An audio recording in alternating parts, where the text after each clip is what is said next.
And we're live. Hi, everybody. Welcome back. We are the VWC, and you are tuning in, joining us for our Writing and Conservation series. So welcome. We do have a check-in question for you tonight. It's, what is your state flower? And while Natalie gets that posted up for us, we'll do our little introductions. So I am Lacey. I'll be leading the workshops tonight. And I'll pass it on right below me. I am Andrew. I am one of the co-founders of the VWC, and I am going to be taking Lacey's left seat and doing the stuff that she's not doing there this broadcast. And I will pass it up to Gillian. All right, thanks, Andrew. My name's Gillian Rossi. I'm going to be contributing some information on the Leave No Trace Center for Outdoor Ethics and conservation writing in general. I'm a park ranger supervisor for the city of Colorado Springs and also the Leave No Trace advocate for the state of Colorado. Thanks, Jillian. Sounds like we're having some very minor technical difficulties, but what that is. While Lacey's taking care of that, I'll go ahead and take care of our housekeeping. So first of all, we are a writing workshop, so make sure that you have a pen and a notebook or something to write on for this. We are going to be doing some things called writing sprints where we write for 5 to 10 minutes, and you are going to need some paper to do that. We do encourage you to use paper as opposed to the computer, because writing something down with your own hand, and it just uses a different part of your brain. So if you can, use paper over a computer. Second, we want to make sure that while what we're talking about may touch upon writing and some therapeutic qualities of that, we are not therapists, and what we are doing is not meant to be taken as therapy in any form. Please don't take it that way. We just enjoy writing, and we know that some of the things that we talk about are also used in therapy, but we are separate from that. Third, please don't be afraid to post questions. We would love to be able to have a conversation with you. So if you have some thoughts or some comments, please throw them in chat, and we'll get to them and read them out loud for you. And lastly, if you like our videos, please like and share our videos so that your friends can enjoy them too. And if you're watching this after our live broadcast, use the hashtag replay to let us know. And with that, I think we are going to pass it back to Lacey. All right. So tonight we're talking writing and conservation. And I wanted to just take a moment to address why we decided to do this workshop. So there are all different kinds of writing. You know, you can journal, you might be writing a novel, you might be just writing for whatever reason you choose. But some topics that maybe we don't think about too often is how writing can apply to conservation. And so that's why we invited Gillian with us tonight, and she's going to talk to us about her role with Leave No Trace, as well as some of the writing projects that she has helped facilitate. So, Gillian, do you want to tell us about Leave No Trace as an organization? I'd love to. So thanks for that, Lacey. And yes, Lacey's correct. Leave No Trace is an actual organization. The Leave No Trace Center for Outdoor Ethics is a 501c3 nonprofit based out of Boulder, Colorado. So most folks, if you ask them, have you heard about Leave No Trace? The answer is 99% of the time, yes, I've heard of Leave No Trace. It means don't litter, right? And yeah, it does mean don't litter. So it's a concept, it's an organization, and it's also a spectrum, which is my favorite part about Leave No Trace. And I'll discuss that a little bit after we talk about the 7 principles, which do make up the 7 concepts behind Leave No Trace.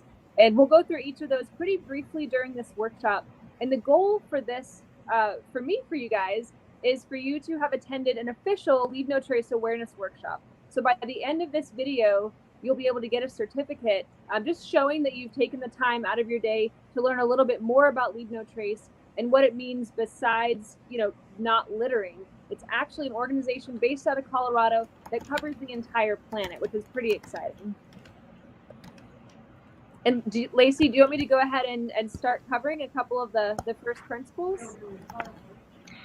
Why don't you, well, first of all, if you guys want that certificate for Leave No Trace, just contact us and we'll talk more about that a little bit later. And Gillian, what is your role specifically in the Leave No Trace organization? So I'd like to think my role is their #1 fan, first and foremost. But more formally, my role is the Colorado State Advocate for Leave No Trace, which mainly means I am the lead volunteer in Colorado that promotes Leave No Trace outdoor ethics. So because it is a nonprofit, Leave No Trace relies heavily on their volunteer base. And because they only have about 12 full-time employees, they really do rely on volunteers to organize events, table at festivals, go to schools, do programs for girls and Boy Scout groups, adults, all sorts of things. So I am the lead volunteer in the state of Colorado, and I help to facilitate events and Leave No Trace education across the state. That's really awesome. So that's why you're the perfect person to talk about this with us tonight. I hope so. Oh, yeah. So we can go into the 7 principles, but I'd like to actually start with a writing activity, just a little 5-minute warm up. So Natalie's going to get those writing prompts posted for us. And then I'll just pass it on to Andrew and you can introduce those. Sure. So, as Lacey just stated, we are going to do a writing sprint now. So, we're going to put 5 minutes up on the timer on the screen if we're able to do that. And our writing prompts for today are: how do you feel when you see trash along the roadside? And the second prompt is: write about a place that makes you want to write. So, if we are ready, almost getting there.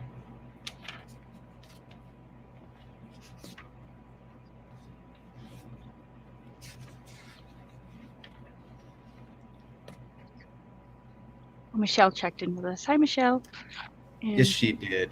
David Herrera also checked in. There we go. All right. All We're right. ready. So 5 minutes on the screen. Start writing meow.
1 minute remaining. There's 1 minute left with the 5-minute writing sprint.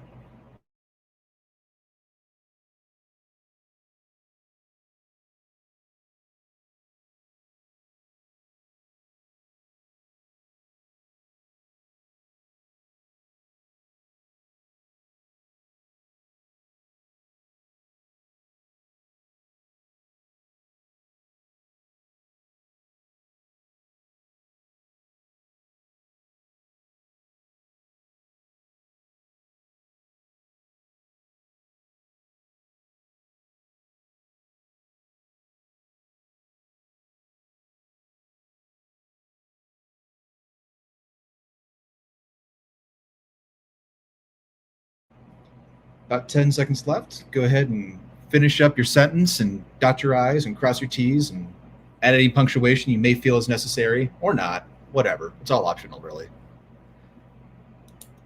All right. And that was our first writing sprint. And now we are going to pass it back to Lacey and Gillian and get into this super awesome topic that I am personally excited to get into.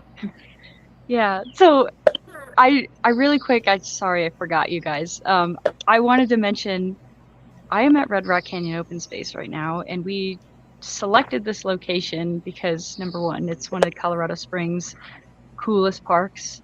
It used to be a quarry, and the city acquired it not too long ago, and now it's a park with over 30 miles worth of trails. It is really cool, and all the rocks are this really vibrant red color because of the iron that's in the rocks. It's just a really cool place. So there are going to be like people walking around, maybe dog sounds, maybe like a lot of other stuff going on around me. So anyway, we're going to get into the 7 principles of leave no trace. So Gillian, what are the 7 principles? All right. So the 7 principles are the backbone of Leave No Trace's environmental education strategy. So instead of having, dozens of facets of Leave No Trace, what they've done is condensed what they're trying to teach into 7 really easy to remember principles. I'm not sure if we can pull them up on the screen. If so, that would be helpful. I know that I'm kind of a visual learner, so once I read it, I tend to remember it a lot better. And the first principle I think is the most important, and I believe it's why they chose it for the first principle, and that's plan ahead and prepare. So I would be willing to bet 99% of emergencies, accidents, and human-caused impacts that take place in the outdoors are due to recreators and everyone else not being prepared for their trip. So even if you're going on a day hike in a park that you're pretty familiar with, to plan ahead and prepare, checking the weather is a really good thing to do. So it's as simple as checking the weather. If you're going on something like a multi-day trip, definitely doing your research before you go, way well in advance. And I found that when doing research for any trip that involves the outdoors, you're actually doing a lot of reading of conservation writing, which is pretty interesting when you think about it. So park rules and regulations, permits that you have to read through, all the instructions you need to follow. That writing is designed for people who are about to go outside and recreate in places that are being conserved for future generations. So you're automatically going to be involved in conservation writing that way, I guess, kind of secondhand when you do your prep in your trip planning. One of the most important things that anyone can bring, no matter where you're going, is a plan B. Where are you going to go if you get to that park and the parking lot is completely full? Where are you going to go if you get there and the rain is just starting to pour and it's lightning? So knowing where you're going to go, even if it's just back home, that's a plan B. Just having somewhere else to go. And what we see in the park system often are these folks, they Google like 10 best hikes in Colorado Springs, and they want to go to one of them. And they show up to the parking lot. One of our most popular parks is North Cheyenne Canyon Park. That park fills up extremely quickly, and there's not a lot of parking. So we have folks who go there, they can't find parking, and they make their own parking spot. Whether it's blocking in other people or parking illegally, someone's going to have a really bad day, and that's going to create an impact from them not having that contingency plan, that plan B with them. So I personally believe that having that with you is the most important item you can bring with you. Just, taking a few minutes out of your day to research that is very important, and it will help you leave less of an impact no matter where you go. because you need to remember, if the parking lot is full, the park is full. And that's a mantra that we adopted in our park system last summer when we started seeing these huge 4th of July crowds in April and May, which was really wild. Other things, of course, Lacey saw that for sure. You'll see a lot of lists called the 10 essentials, and those are just 10 things that everyone should have in their day pack, honestly, or their car most of the time. So things like water, a map. You could have a map on your phone, that counts. Just food with you. You have some sort of first aid kit. Just items to keep you safe if things end up going wrong, and also items to help you enjoy your trip, especially in Colorado. Actually, anywhere. I'm in Ohio right now, and it's hot. You need to have water with you, and you should always bring more than you need, for sure.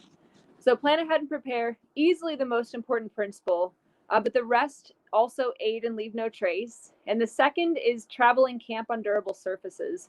And so a durable surface is a surface that you can walk on, you can camp on, you can drive on, that isn't going to have lasting impacts into the future, or is already so impacted you can't damage it further. So think about just a hiking trail, a designated hiking trail. That's a durable surface.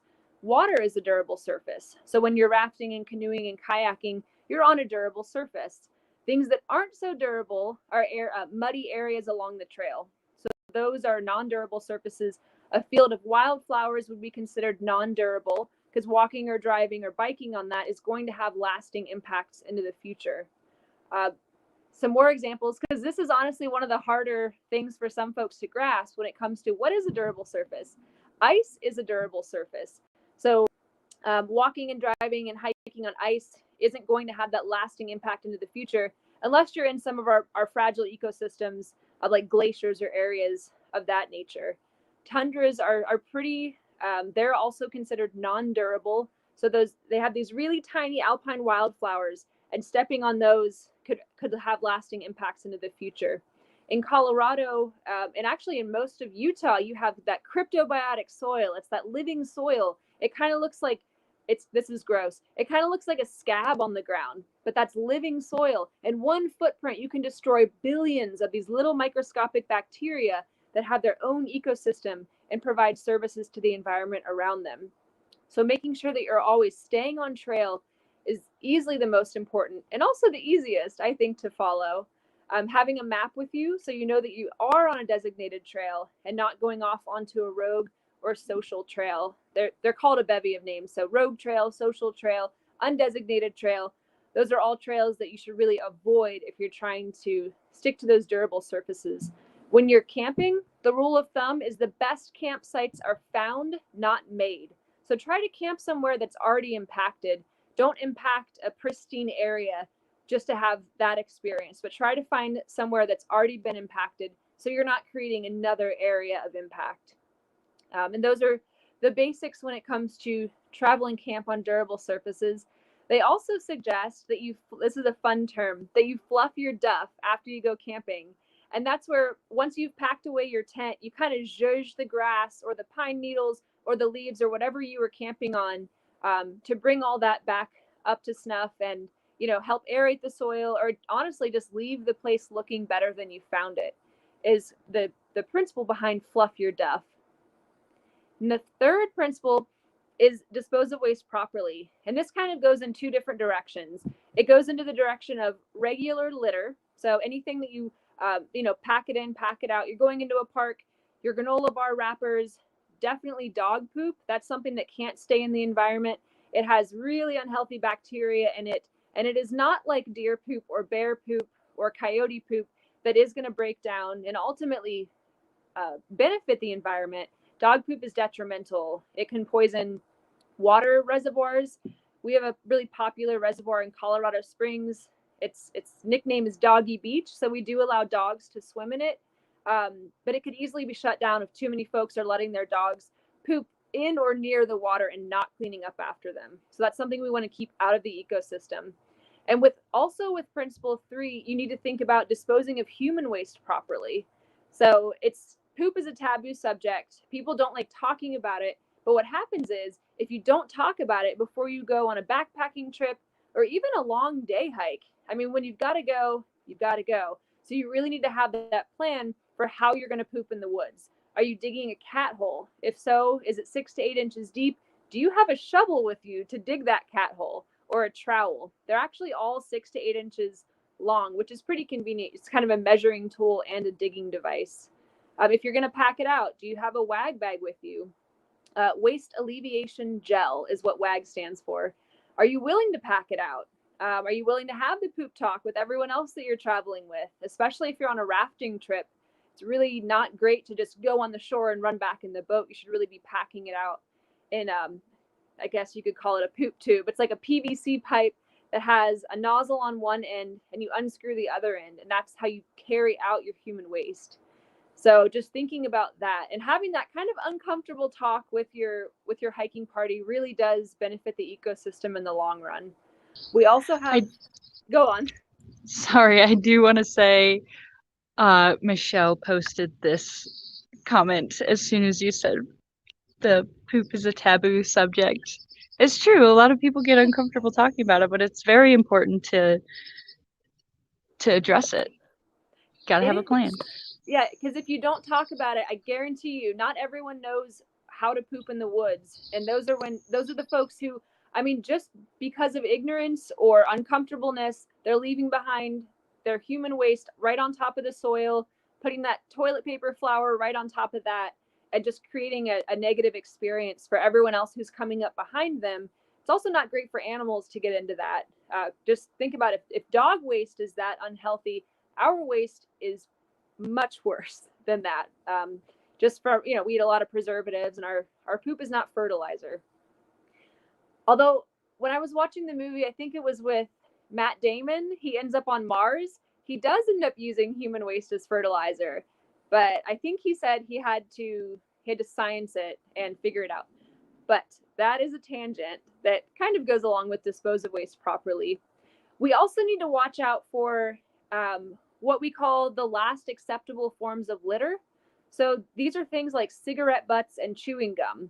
So someone who would never throw a diaper out the window or just random fast food trash, they're super comfortable like flicking their cigarette butts out the window or leaving behind chewing gum. For some reason in the American psyche, those are still okay to do. Chewing gum is easily the most littered item on several of our hiking trails, and we find cigarette butts everywhere. But those are also forms of litter that do need to be packed out. So just bringing a little, like a Ziploc bag with you, or just a trash bag of some sort, really helps catch all that micro trash that might be left behind. And then I think we have another section to finish the principles, so I don't want to just talk your ear off with these first few, but I do want to talk about principle number 4, which is leave what you find. So this principle, it doesn't just mean leave everything how you found it. It also means don't leave anything behind. This one, it covers graffiti. So making sure you're not carving your name into a tree to prove you've been there. Take a picture. Actually carving into trees, the nickname I have for it, it's called tree feety, and it destroys forests. We visited an arboretum here in Ohio, actually 2 days ago, called the Dawes Arboretum. And an arboretum is like a tree garden. They have trees from around the world.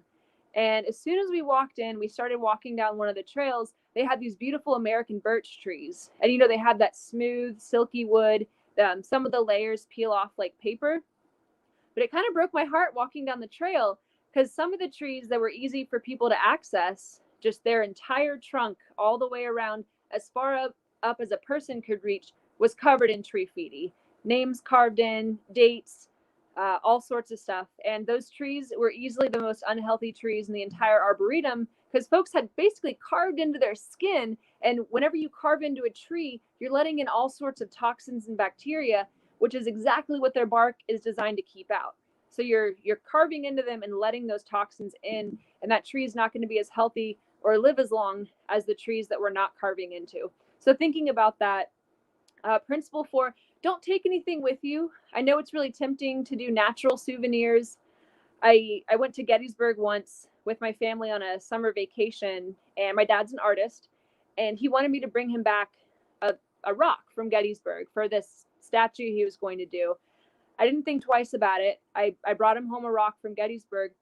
And then several years later, once I started learning about Leave No Trace, I realized I stole something. First of all, you should not take anything from a national park. but I stole a piece of that park's history. I stole a piece of its ecosystem, and I started thinking about what that park would have looked like, or would look like today, if no one would take anything. I know I'm not the only one who's taken a rock from Gettysburg, so I'm just imagining it must have looked way, way different than it does today, not just because of time, but because of the pieces that we've removed from it. So we're taking parts of that place's story. And here in Colorado, we have a lot of cool rocks, and there's more things than rocks that people collect. I worked at a state park in Arkansas, and people used to take home with them these baby box turtles because they're adorable and they're easy to catch. But they're stealing our box turtles, bringing them home, and just removing them from the ecosystem. So everything in the ecosystem has its place. The deer sheds that you find, actually, squirrels will use those and other rodents to chew on and get calcium, but also wear down their teeth that never stop growing. So just everything's kind of tied together. And when we remove things, we are taking those parts of the ecosystem that are most likely going to end up in a shoebox under our bed and then thrown away. So it's just best to leave them where you find them. So David posted this.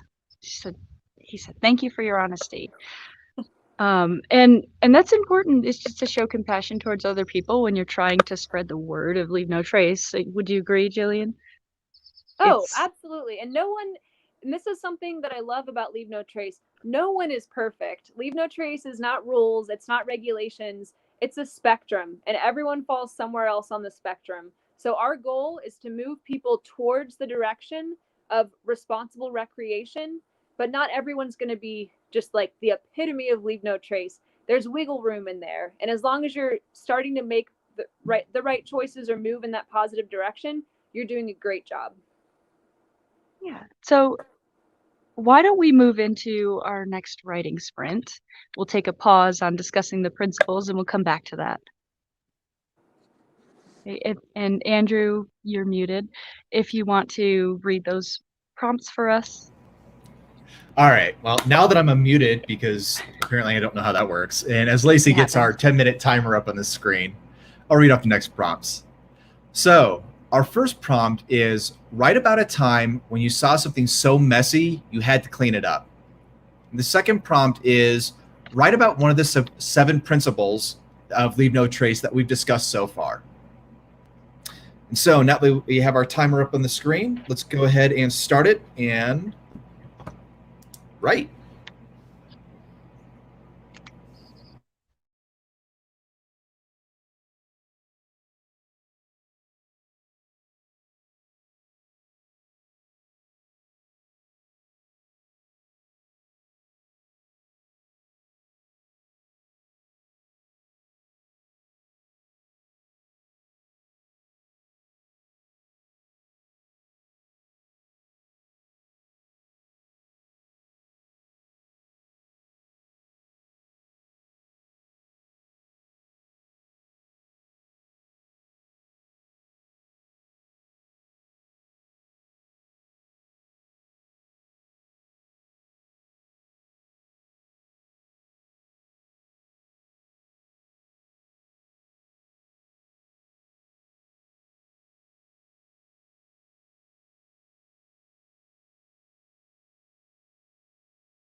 A little bit less than 5 minutes left.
One minute left.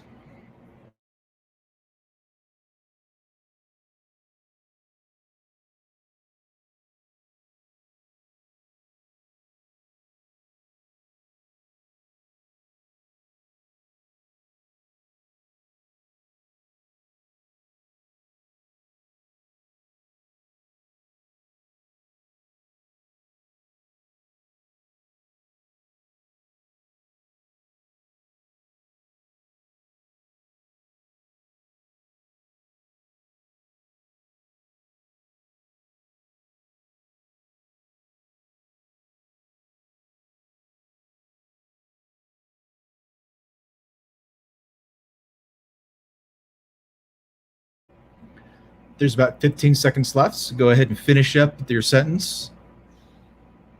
Do any punctuation. Again, I feel it's optional. Others may not. Dylan might be cringing there in the background.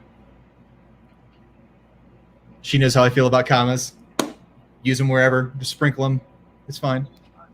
Anyway, comma. Just kidding. So we could pick back up with the 7 principles. I think we left off. We were about to start with principle number 5. Before we Gillian, get back whenever real you are quick, ready. would either of you like to share what you have written? I'd love to, actually. So for the prompt, tell about a mess that you just couldn't leave behind. I don't think that was the exact wording, but what came to my mind was I wouldn't really consider it a mess, but it's something that could have easily been left behind. We grew up in a house, and in our backyard we had all these woods, and behind the woods there's a park called Buckeye Park. It's a dingy little park in southeastern Ohio, but it had a pond. And one day my little sister and I went down to the pond after this really big rain, and on the shore, and I was probably 10, so my memory, this is a fish story, okay? So my memory might be a little swayed, but it looked like there were dozens of carp on the shore. The pond had flooded, and when the water receded, these carp were just left. They're big, slow fish, and they were just sitting on the ground, kind of like looking at the sky, and their mouths were gaping open and shut. And so what we did was we ran back up to our house, and we got a bucket, like a Home Depot bucket, and a dish towel. And we spent the rest of the morning just moving these fish from the land back to the pond. And I don't know why, but that memory's just burned into my brain. And when I read that prompt that you had, that's what I wrote about. It's a scenario where I feel like we could have left the fish, they could have grossed us out, we could have just told an adult and let them deal with it. But we felt kind of personally responsible for those fish. And that feeling is exactly what we're trying to convey with Leave No Trace. We want people to feel personally responsible for making sure they're doing everything they can to keep those areas sustainable and those ecosystems healthy, and also, respecting the wildlife that's there. And I guess one of the responses to that could be it's nature. Like the fish were meant to wash on the shore and just be eaten by birds, or, sit there and dry up. But that's just what that reminded me of. So thanks for that prompt. Thank you for sharing that. I wrote about the being considerate of others because that kind of stands out in my mind, and it's made me change my perspective a lot because some of the things that I realized that I would do on the trails, I I didn't think that it was being inconsiderate of others, but after, doing some of the Leave No Trace courses, I've realized that maybe I take my Bluetooth headphones instead of my speaker with me because not everybody wants to hear my music on the trail. It might interrupt somebody else's experience, but I forgive myself because I didn't know any better at the time, but now I change my behavior in the future, and I think that's what it's all about, right? Absolutely. But we haven't even gotten to that principle yet. My mom loves your fish story. Aw, I'm not sure if that's actually popping up on the screen or not. It doesn't look quite like it. I can see it on there. Okay. I took a kind of convoluted turn, but I ended up writing about all the trash that ends up in landfills, and just it's something that I've thought a lot about. And I try to be especially conscious of the electronic waste that I throw away, because if you don't know, cell phones and computers are some of the most awful things you can throw away and put back into the environment. So they have some just terrible, terrible chemicals in them that can leach out. But these are also really valuable monetarily minerals. And if you think about all the cell phones and TVs and other electronic waste that has ended up in our landfills, I think that eventually we're going to end up mining our landfills for gold and silver and platinum and all the valuable stuff that it takes to make up computer screens. Like, people don't understand how many minerals and stuff it takes to make up computer screens. But if we're going to end up mining these landfills, like, what's going to be the environmental cost of that? Like, we're dumping all this hazardous stuff all in one spot, and it's certainly not good, but at least it's generally in one spot. Like, what's going to happen when we go and start digging all that up and sifting through it, looking for the computer waste? And so it's not just a now thing, thinking about like, what is my computer going to do directly to the environment, but it's a later thing, like what's going to happen when they want to go and dig all this up to make money off of my own trash. So yeah, I've never thought about that. That's super interesting. Andrew's got some good perspectives on stuff. Definitely. But we So would you love wanna to hear your perspective on the rest of the 7 principles. So sling it to us. All right, I'll sling it to you. So we stopped at principle 4. The next principle is principle 5, which is minimize campfire impacts. This can also be read as be careful with fire. This is relevant no matter where you are. It's especially relevant during wildfire season in the western part of the United States. And this is just being fire smart. So the number one thing you can do to leave no trace when you do have a campfire is make sure it's out. I've heard several renditions of how you should put out your campfire. What Leave No Trace suggests is just to drown it. Make campfire soup. If you're not willing to put your hand on the ashes or in the ashes, your campfire is not out. This is true. My husband is a Forest Service officer for the Pike National Forest, and one of his duties is he drives around early in the morning and he watches for abandoned campfires. Especially during wildfire season, the wind can blow warm ashes and spark those embers, and you could have a wildfire and no one even knows it for a few hours. And those are insanely, incredibly dangerous. And a lot of the folks that he talks to have told him, yeah, I put out my campfire. Like I dumped some water on it and I left and it was out, or it was just smoking. But your campfire is not out unless you are willing to touch those ashes. You stirred them around, you've made campfire soup. So I just want to make sure that is stressed when I'm talking about this. Other things to keep in mind are, do you need a campfire? Do you really need a campfire? A lot of folks use them just for kind of nostalgia. That's part of the camping experience, which is totally fine. Just make sure you put it out. If there's an existing fire ring there, use that fire ring. Don't build your own for some reason because maybe it's in a more convenient location. Use those fire rings that are already in existence. If you don't really need to have a campfire, maybe don't make one. You could do a Leave No Trace campfire, which is a super kind of a nerdy campfire, but you strap 2 headlamps over some Nalgene's and it creates kind of a fun mood lighting for your camping adventure. So that's just a Leave No Trace campfire. But nerdy's more fun anyway. Yeah, it is more fun. I agree, Lacey.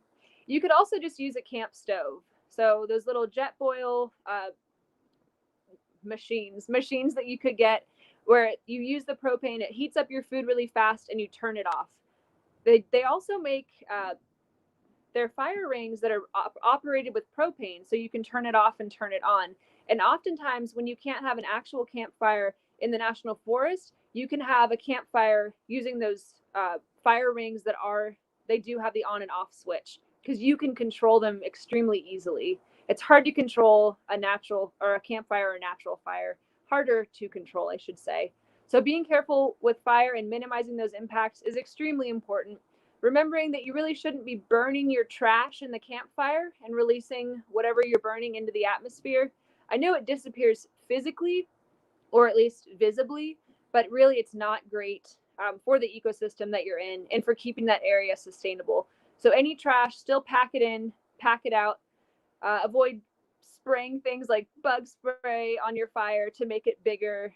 Probably not the best thing you could do. So that's principle 5, extremely important, probably Smokey Bear's favorite principle as well. Only you can prevent wildfires. They did change that from forest fires. So the slogan used to be only you can prevent forest fires, but forest fires in their natural habitat, and I guess sparingly, are good for the ecosystem. You know, some trees, they won't reproduce unless their cones are heated up to a certain degree, and then they open and drop their seeds. But the wildfires we're seeing now, 88%, I believe was the most recent stat, are human caused. So we could prevent 88% of these fires if we would just minimize our campfire impacts. We have principle 6, which is respect wildlife. So this is a really important one, and it's often easy not to do. I love seeing animals. I make a lot of noise. I get really excited when I see them. The one and only time we saw bears in Arkansas, we were hiking at Mount Magazine State Park, which is the tallest point in Arkansas. It's over 2,000 feet tall. And we saw 2 black bears. But as soon as we saw them, I'd never seen them before. So I might have screamed or something, but it startled the black bears and they ran away. But what happened was I caused a change in their behavior. which meant I was too close to them. So with Respect Wildlife, one of the things that Leave No Trace teaches is that you know you're too close if they are altering their behavior. And so an easy trick, and this is fun to do with kids also, is the thumb trick. It's where you hold your thumb out and you close one eye. And if you can cover that animal with your thumb, you're a reasonable distance away. If you can't, you should probably step back or try to get some distance between yourself and that animal. So not feeding wildlife also comes into this. We have a lot of folks who love to feed the chipmunks along the Manitou Incline in Colorado Springs. You can tell they're very rotund chipmunks, but really we're altering their behavior. And we actually had to relocate a squirrel at one of our properties that had been so accustomed to being fed by picnickers that it became aggressive. And once you relocate a wild animal, their chance of survival drops down to about 10%. So essentially feeding wildlife is killing them, and that's certainly not respecting them. So making sure that you're using your zoom lens on your camera, bring your binoculars with you, and you can get closer through your binoculars to those animals that are probably going to be further away from you.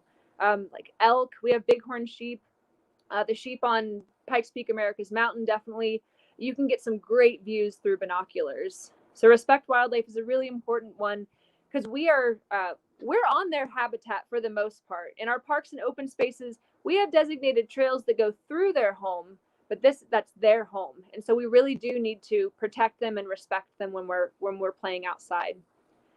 And principle 7 is be considerate of other visitors. This is the most recent Leave No Trace principle. It was introduced after the first 6 because user conflicts are one of the most impactful things that we're seeing in our parks now. We have more and more people playing outside, especially since COVID started in March of last year.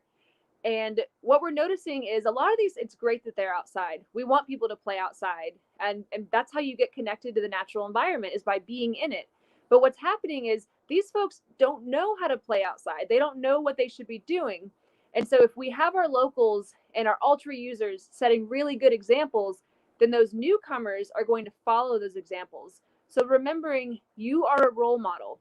No matter what you're doing outside, I guarantee you someone is watching you, someone has seen what you've done, and you might be influencing their behavior. So if they see you leaving behind your picnic trash or feeding the ducks at the pond, they're more inclined to do what you're doing if they don't already know that they shouldn't be. So I hope that makes sense. But you are a role model whenever you're outside. So just trying to set that good example every single time, you could change someone's behavior without even knowing it, which I think is really awesome. And the other side of principle 7 is just being nice to people. Say hi. Assume that they just didn't know. If you see them doing something incorrectly, be friendly. Because the last thing we want to do is I guess make someone have a really negative experience in the outdoors, and then they associate that park or that natural area with a negative feeling, and they're less likely to feel responsible for it and act in a positive way the next time. So most likely what you've seen is the impact has already occurred. They've already fed the duck. They've already stepped off trail. Be nice about it. You can talk to them, definitely, but do it in a positive way where they're going to leave feeling good and you're going to leave feeling good also. Lacey, do you want to add anything to principle 7? I know it's one of your favorites. It is one of my favorites.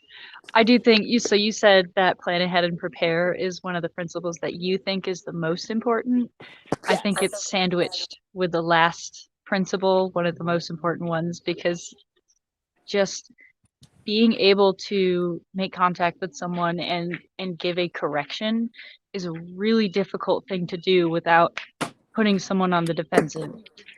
But if you can do it effectively and invite them into the conversation about Leave No Trace and the impact that they're having, that can make a huge difference in the way that you're interacting with that person, in the way that that person thinks about the park, like Gillian said. But it is I think, also a just really important principle. But I think this would be a good time to do a writing sprint. Andrew, what do you think? Oh, you're muted again.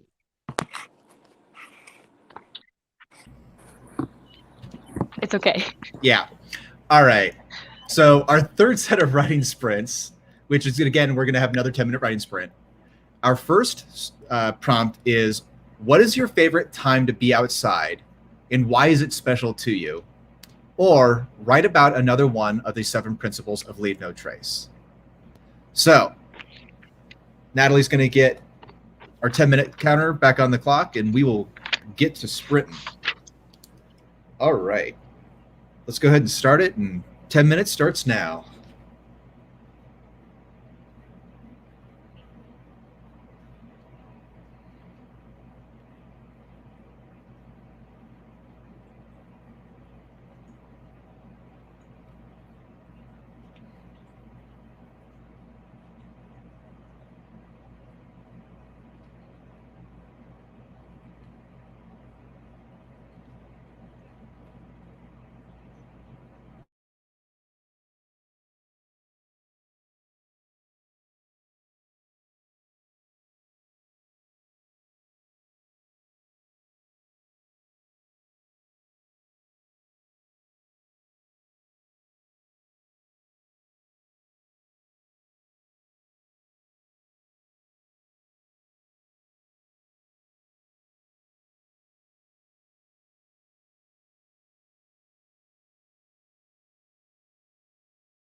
About 5 minutes left.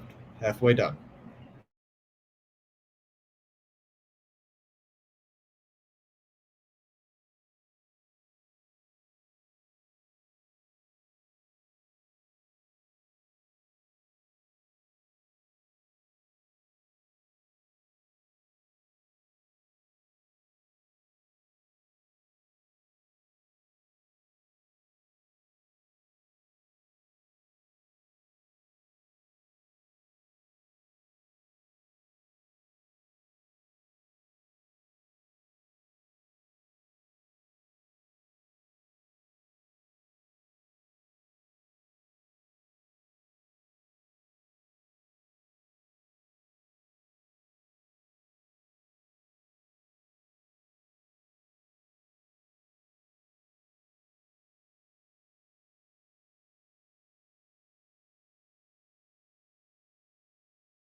One minute. 1 minute remaining.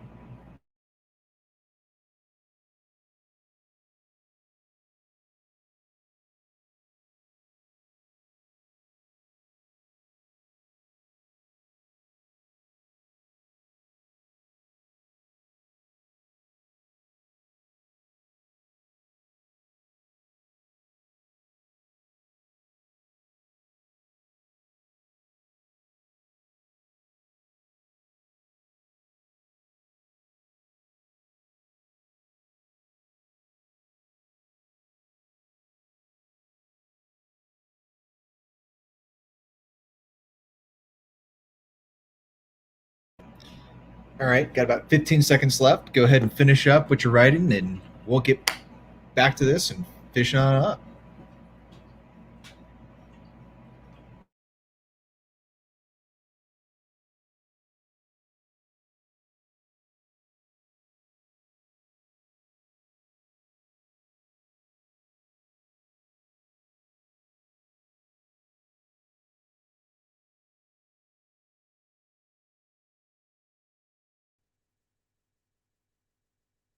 Okay. We're ready. Anybody want to share something that they wrote about? Sure, I'll go. I wrote about my favorite time to be outside and why it's special to me. And for me, it's like the hours between 1 and 3 a.m. when everything is still and almost everyone and everything is asleep and quiet. And especially like out in the desert, the stars just come out and like they're the only thing in the sky. And it's just one of the most beautiful times to be outside. And it's peaceful. There's like nothing moving. And so it's just, to me, the hours of 1 to 3 a.m. are like watching a sunrise. It's just beautiful in ways I can't describe. I also chose the morning, not that early though, Andrew. I just put early morning for mine, like right after the sun has come up. It's really quiet. You can hear a lot of birds, which I really appreciate. I grew up with 5 siblings and I didn't get a lot of alone time, but I did find out pretty quickly that if you get up really early, you get alone time for a while. So I like just going out, sitting on the porch or the patio or wherever I am and just soaking it in. To me, it's extremely relaxing and I can't think of a better way to start my day. So that's what I chose for that prompt. I really like that. It's funny, we all three of us wrote about the same thing. I picked a season though. I picked fall. I don't know, I've been thinking a lot about how this is never addressed. I am not a summer person. I don't like the summer. Nobody talks about how terrible summer is. I love the fall. I love fall because everything is like changing colors and like it's just very vibrant. Or you could think of it like it's dying. I don't know. Either way. But I like being outside when it's cold. When I can break out my sweaters, like that time of the season is the best, I think. Summer's just too hot. Sorry. Not sorry. It's really hot in the summer. Yeah.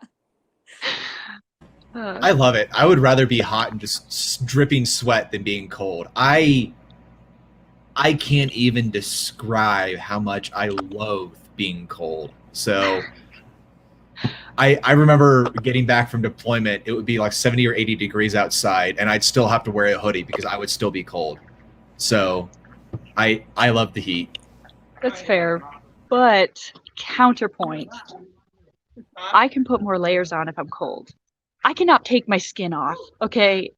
I mean I probably could, but it ain't gonna be pretty. It won't end well for me. But at some point in time, you can't put your arms down. That's fair, also. Good argument. But let us know where you guys stand on the summer versus any other season debate then.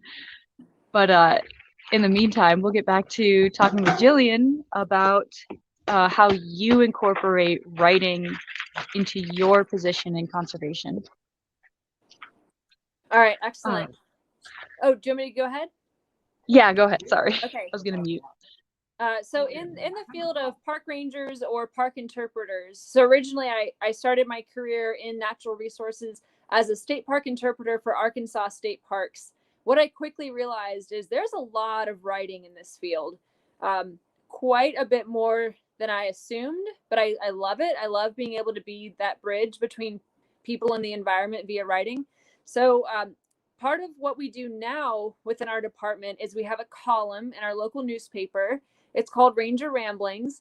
And basically each month we write about something that's going on in the park that we feel is relevant enough to share with the greater Colorado Springs area. And what we try to do with these articles is they're not super there's not a lot of technical writing involved. These are just like we met a park visitor in the park and we're having a conversation with them. I find that that's the type of writing I like to read the most, something that's conversational.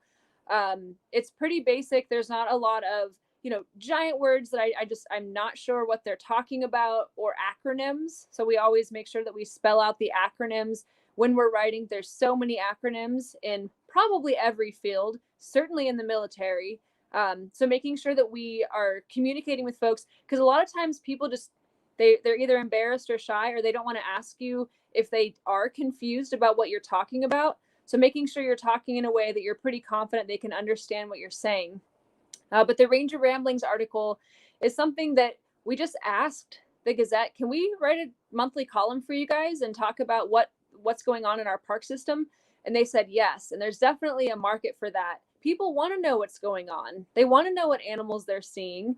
And that was a fun way to do it. So that's one of the things that we do within our field, is that monthly column in Ranger Ramblings.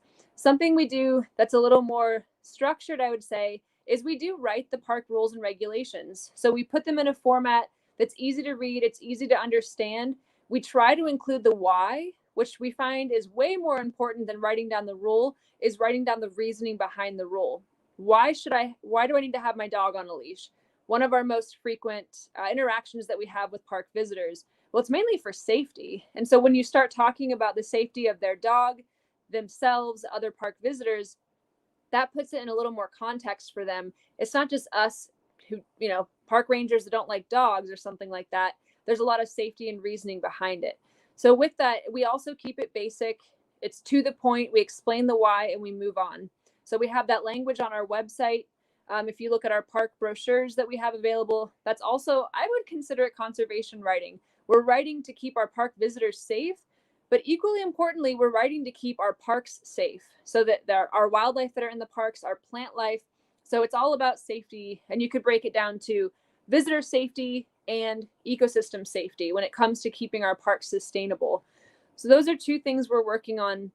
Another part of writing that we do in this field right now is we are pursuing our Leave No Trace Gold Standard Site designation. So each year, the Leave No Trace Center for Outdoor Ethics chooses 10 natural areas across the country as Leave No Trace Gold Standard sites. And these are parks or rivers or natural areas that are setting the bar for stewardship. So they have their staff trained in Leave No Trace. They have Leave No Trace language on their park signage, on their websites. They've trained their volunteers and their friends groups. And this entails a lot of writing, is what I found out. So rewriting our rules to put them in that Leave No Trace context, which basically means we're explaining the why behind the rules. Training our volunteers and our staff how to talk to people in that positive, upbeat way, as opposed to the negative way that leans on the authority of the badge or the rule versus the authority of the resource, which is putting the weight on the resource and leaving it up to that resource and the connection that the person you're talking to has with that resource to help them feel responsible for taking care of it and changing their behavior. So we've done a lot of trainings. We host Leave No Trace trainer courses. And within that, we're teaching folks how to talk to people and also how to public speak or do a presentation for school groups, which is really fun. So those are a few things that we're working on at this point. We're striving to make our entire regional park system the first park system in the nation to have all of our parks as Leave No Trace Gold Standard sites. And I know it's super exciting. And I want to do this because I don't want to make being a gold standard site something that seems unattainable for everywhere else. I think that every single park, natural area, preserve in the country should strive for this, because if we're all using that uniform language, eventually I think people are going to start to get it and their behavior is going to change, because it's going to become commonplace and eventually common sense to follow those 7 principles. And what I've noticed now is these principles are not common sense. We definitely like to think so, especially being in the recreation field. One of the worst things we can do, I think, as natural resource specialists or outdoor recreation enthusiasts is to assume that everyone knows what we know about playing outside. They don't. And I know that because I didn't I did not grow up camping or doing anything besides playing in my backyard. And so when I went to college, it was after college where I really started learning about Leave No Trace. And I was thinking back on kind of my childhood and realized I didn't know anything. I really didn't know a lot about playing outside besides that classic "don't litter" phrase mantra that most of us know. And if any of you guys have been outside in general, you know that a lot of folks still don't really have that ingrained in their brain yet, because we definitely see quite a bit of litter in our park systems. Well, Jillian, I think you're the one that told me about like the banana peels and orange peels and things like that. Up until like the majority of my life so far, I always used to throw things like that out of the window because I'm like, oh, well, it's biodegradable, right? Like it's gonna be fine. And it might not, because the mold spores, and correct me if I'm wrong if I'm not remembering this correctly, but the mold spores, as those materials start to break down, and they are taken by foraging creatures like squirrels or things like that, they can breed those in, and it can make them infertile, right? Yeah. So that was something that we dealt with a little bit in Arkansas. So there's several reasons why you really should put your food waste either in compost or in the trash can. But yeah, the like banana peels and orange peels or anything citrusy, if it's brought into a burrow and stored for X amount of time, the spores can cause certain rodents to lose their fertility, which essentially is killing them or killing their line that they have going. It also habituates animals to human food, and food litter, it looks like litter. So people are more likely to throw trash in an area that already looks trashy. It's the broken window theory, right? If a place already looks kind of gross and covered with trash, people are more likely to feel comfortable leaving their trash behind. And their trash might not be biodegradable. It could just be, styrofoam, fast food trash, or whatever they have. So that's a good point, Lacey. Yeah, Andrew. One of the things that I really picked up on was when you mentioned that the language of Leave No Trace is not universal. And as an English major and someone who has an interest in linguistics, I find that to be especially fascinating. And because of one of the things I bumped into is that if you don't have language to talk about a topic, it's pretty much impossible to conceptualize that topic. You have to have words to describe something before you can think about that thing. And if the words to describe a thing aren't universal, then you end up not talking about the same thing. You end up having different conversations, even though you might think you're talking about the same thing. So it really is important to have universal language that everybody follows, so that everybody knows you're having the same ideas at the same time and not something totally different. Definitely. And that's what we're striving for. We're starting small in Colorado Springs, but eventually, if we're all on the same team here, like across the country, just using that same language, it varies even park to park, how people are communicating conservation efforts. And it can be confusing. It really can. But just if you boil it down to those 7 principles and we all start using that language, I really do think it's going to make a difference. And then we'll be speaking the same language on the same page. Those principles become commonplace. So definitely, Andrew, that's super important. That is a lot of food for thought. Jillian, thank you so much for doing this with us. We really appreciate it a lot. I think it's about time for us to move into the tenets. Wait, Lacey, could I mention one more thing that I forgot? And I of course looked at my notes. So something else Leave No Trace does in order to, I guess, get their message out to a broader audience is Leave No Trace does a lot of research with, they partner with universities and, programs across the country to do recreation-based research. And one of my favorite things about the way they present their findings is they don't present a 15-page thesis on what they found. That's not going to get any coverage. It's just not. So the way that they present their findings is through infographics and just a paragraph summary of the most important thing they found out from their study. And you can find all that research on their website. It's just lnt.org. And I've read through all of them because they're easy to read. the language makes sense to me, and I can pull what they're trying, like the most important thing that they're trying to convey out of that. And I've used a lot of that research for presentations that I've done, and also just to educate myself on what's going on out there. So I just wanted to make sure I included that, because I really do think that, especially in science writing, write it so people can read it. If you want people to get a message from what you just spent, hours, years, whatever, researching, write it in a way people can read it. And that's, I think, something really awesome that Leave No Trace is doing. I can tell you from personal experience that infographics can be hard to make, but we do have a couple of things that can help you in whatever you're writing, whether it's an infographic or something else. And we call these things our 4 tenets. Our first tenet is, who are you writing this to and who is your audience? So regardless of what you're writing, unless you're writing it for just yourself, you're writing it to a person, and that other person has to be able to understand what you're writing. So knowing who you're writing to really helps you to shape the way that you write things, so that that person, your audience, can really understand you. And the second tenet is, will your audience understand everything you say? And as long as you intend for them to not understand everything, it's okay if they don't, but it really does need to be intentional.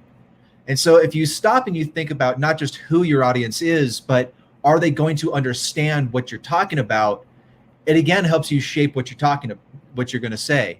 If you want to be a little ambiguous because it's a difficult topic for you to personally deal with, then maybe you do want to have it a little ambiguous. Tim O'Brien does this a lot in his book, The Things They Carried. But if you really want people to understand something, then sometimes you really have to make sure that they're going to understand it, right? And part of that is our third tenet, which is the story all there, or are there parts left out? And again, it's okay if things are left out as long as that's what you intended to do. So with Tim O'Brien, he leaves a lot of the story out of the story, but it makes you wonder what's missing. And so even though there's parts that are missing, it makes you wonder what's there, and it actually ends up adding to the story. So you don't have to have all the story there as long as that's what you intended. And our fourth tenet is, why are you writing specifically about this? Odds are you aren't just writing about whatever your topic is just because you pulled it out of a hat. Maybe it is. Maybe you're writing just random writing sprints. Maybe you're writing the writing sprints that we give you. But usually there's a reason why you're writing about something. So as you are writing, keep in mind why you are writing specifically about this, because it will guide what you say. If you want to write about conservation, then it's going to guide you in one direction. But if you want to write it more as a fun, like adventure story, maybe you leave out more of the conservation effort. Maybe you make it more adventuresome. But you got to think about why you're writing a thing to help guide you. And with that, I will pass it back to Lacey. Thank you, Andrew. So there's never an obligation, especially with us in the veterans writing community, for anyone to share what they're writing. You can keep that all to yourself. Just the act of writing something down is mindful in itself. It'll put you in that moment. And you can always put it away, close it up in a drawer if it's like, one of those difficult topics that you're not entirely ready to deal with, and take it back out later when you are ready to deal with it. But putting it down on that physical paper and giving it a space outside of your head can be helpful. From my experience. So we talked in the beginning of the course about training certification, and we are going to make a post about that later on. But contact us at veteranswritingcommunity@gmail.com, and that's scrolling across the bottom of the screen there, if you are interested in receiving a certificate. And we are putting a small time limit on that, just so that we don't end up having to give out certificates 3 years from now. So I think we're going to put a limit on that to the end of August, maybe the end of October, if Lacey decides to go that long. But please understand we're not going to be able to fulfill this like 3 years from now. Thanks, Andrew. That is a very good point.